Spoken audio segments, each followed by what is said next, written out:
as the FBI looks into those new emails that may be linked to Hillary Clinton's private server in that investigation. I can tell you that CNN has learned that investigators are also looking into alleged connections between the Trump campaign and Russia and possible meddling in the U.S. presidential election. And now a startling new claim from the top Democrat in the U.S. Senate. Minority Leader Harry Reid, in a letter to the director of the FBI, claims the Bureau has, quote unquote, explosive information about Trump and Russia. So, CNN Justice correspondent Evan Perez has been digging into this. Evan, is there any kind of connection? I mean, what has the FBI found?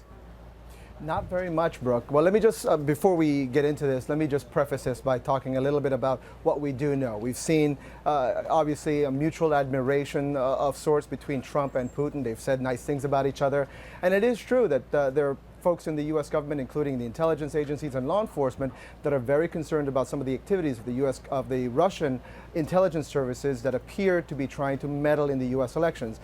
They don't necessarily, at this point, believe or have any evidence that this is to elect Trump necessarily. They think that this is really just to sow confusion and chaos in the U.S. election. That's what they believe is happening behind the scenes.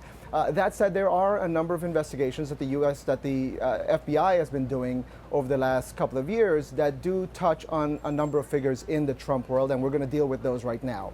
One of them is Paul Manafort, who was the former chairman of the Trump campaign, and for over a year the FBI has been taking a look at whether or not there were any connections between him and some pro-Putin forces in Ukraine. He did do some political work for the Ukrainian government here in Washington, and the allegations that some Democrats have forwarded is that he didn't properly register as a foreign lobbyist. I can tell you that the FBI has been taking a look at that. It doesn't look like there's going to be a case brought there, but it is something that they've been taking a look at again for well over the year. And the investigation also, by the way, has touched on the Podesta group, which is linked to John Podesta's brother, Tony Podesta, here in Washington. Another figure in the Trump world who was being looked at is Roger Stone. Again, this is a wider investigation. The FBI has been taking a look at WikiLeaks for now about 6 years. It's a very complicated investigation looking into the leaks of U.S. government documents. And Roger Stone's name has come up. Harry Reid and some of these other folks have suggested that there is some type of coordination between Roger Stone and Julian Assange, the leader of WikiLeaks. Roger Stone denies this. He says that he does have in between mutual friends that they've been talking to each other, but he denies that there's any coordination.